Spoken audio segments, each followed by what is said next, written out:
ഇന്നത്തേത് മൈഗ്രെയിൻകാരിയായ ഒരു ഭാര്യയുടെ കഥയാണ്. അത് വേറെ ആരുടെയും ഭാര്യയല്ല, എന്റെ ചിന്നുവിനെ പറ്റി തന്നെയാണ് ഞാൻ ഈ പറഞ്ഞത്. അങ്ങനെ രാവിലെ എഴുന്നേറ്റ് ചിന്നു ഷൂട്ടിന് പോയതുകൊണ്ടും എനിക്കിന്ന് അമ്മയ്ക്ക് ബേബി സിറ്റിംഗ് ആയതുകൊണ്ടും തന്നെ ഞാൻ അമ്മയുടെ കൂടെ അല്പനേരം സീരിയൽ കാണാൻ തീരുമാനിച്ചു. നമ്മളിൽ 90% 90s കിഡ്സിനും TV സീരിയൽ എന്ന് കേൾക്കുമ്പോൾ ആദ്യം തന്നെ ഓർമ്മ വരിക ജ്വാലയായും മരുഭൂമിയിലെ പൂക്കാലവും ഒക്കെ തന്നെ ആയിരിക്കും അല്ലെ? ഇതിൽ നിങ്ങളുടെ ഫേവറേറ്റ് ഏതായിരുന്നു എന്ന് താഴെ കമന്റ് ചെയ്യണേ. ഇതിനിടയിൽ ഇപ്പോഴത്തെ സീരിയൽ കഥകളെയും കഥാപാത്രങ്ങളെയും പറ്റി അമ്മ എനിക്ക് ക്ലാസ് എടുത്തുകൊണ്ടിരിക്കുമ്പോഴാണ് ചിന്നുവിന്റെ വിളി വരുന്നത്. തനിക്ക് പീരീഡ്സിനൊപ്പം ഫ്രീ ആയി മൈഗ്രെയിനും കിട്ടിയിട്ടുണ്ടെന്നും സ്ഥിരം കഴിക്കാറുള്ള മരുന്നുമായി പെട്ടെന്ന് തന്നെ സ്റ്റുഡിയോയിലേക്ക് വരാമോ എന്നായിരുന്നു ചോദ്യം. ചിന്നു ഇപ്പൊ പറഞ്ഞ ആ ഒരു അവസ്ഥ അനുഭവിച്ചിട്ടില്ലെങ്കിലും നേരിട്ട് ഒരുപാട് തവണ കണ്ടിട്ടുള്ളത് കൊണ്ട് തന്നെ അമ്മ മേടിച്ചു തന്ന ഓണക്കുപ്പായവും ഇട്ട് ഞാൻ നേരെ സ്റ്റുഡിയോയിലേക്ക് ഇറങ്ങി. ഈ ഓണത്തിരക്കിൽ പഞ്ചനയും കൊണ്ട് റോഡിലിറങ്ങിയാൽ ഉറപ്പായും ബ്ലോക്കിൽ പെട്ടുപോകുമെന്ന് അറിയാവുന്നത് കൊണ്ട് തന്നെ നേരെ ഒരു റാപ്പിഡോ ബൈക്ക് ടാക്സി എടുക്കാൻ തീരുമാനിച്ചു. അതാകുമ്പോൾ നിമിഷ നേരം കൊണ്ട് സ്ഥലത്തും എത്താം, കൂടെ ഓണക്കാഴ്ചകളും കണ്ട് കൊച്ചിയിലൂടെ ഒരു ബൈക്ക് റൈഡും ആവും. പോരാത്തതിന്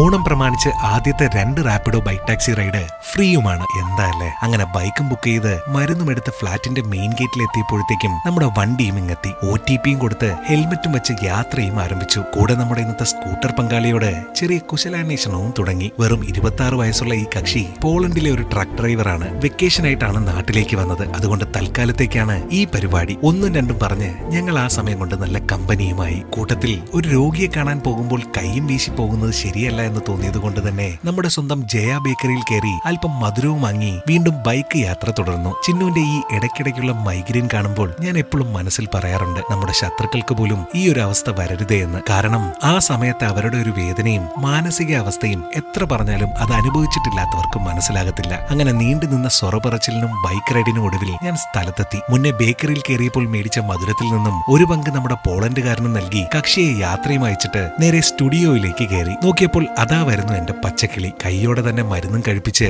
അല്പനേരം ഫ്ലോറിൽ പോയി ഷൂട്ട് കാണാനായിരുന്നു. ഈ ഒരു അവസ്ഥയിൽ ഇത്രയും ലൈറ്റുകൾക്ക് മുന്നിൽ നിന്ന് ഇങ്ങനെ ജോലി ചെയ്യുന്ന എന്റെ ഭാര്യയെ കണ്ടപ്പോൾ സത്യം പറഞ്ഞാൽ പണ്ട് അമ്മയോട് തോന്നിയ അതേ ബഹുമാനമാണ് എനിക്ക് തോന്നിയത്. അതിപ്പോ എന്റെ ഭാര്യയോടും അമ്മയോടും മാത്രമല്ല, ജീവിതത്തിലെ പല വേദനകളും വിഷമങ്ങളും സഹിച്ച് ജോലിയെടുക്കുന്ന എല്ലാ മനുഷ്യരോടും എനിക്കൊരു പ്രത്യേക ബഹുമാനം തന്നെയാണ്. പിന്നെ നമുക്ക് വേണ്ടപ്പെട്ടവർ കൂടെയുണ്ടെങ്കിൽ ഏത് അസുഖവും മാറുമെന്ന വിശ്വാസമുള്ളത് കൊണ്ട് തന്നെ ഷൂട്ട് തീരുന്നത് വരെ ഞാൻ അവിടെ തന്നെ അങ്ങ് കൂടി. എല്ലാം കഴിഞ്ഞ് ചിന്നുവിനെയും കൂട്ടി തിരികെ ഫ്ലാറ്റിലേക്ക്. ഇനി അവിടെ ചെന്നിട്ട് വേണം എന്റെ 2 പെണ്ണുങ്ങളുടെയും ഇന്നത്തെ വിശേഷങ്ങൾ കേൾക്കാൻ. അപ്പോൾ അടുത്ത കഥയുമായി ഉടനെ തന്നെ വരാം. അഭിപ്രായങ്ങൾ രേഖപ്പെടുത്തുക, കൂടെ വിമർശനങ്ങളും. അപ്പോൾ എന്നാൽ അങ്ങനെ ആകട്ടെ.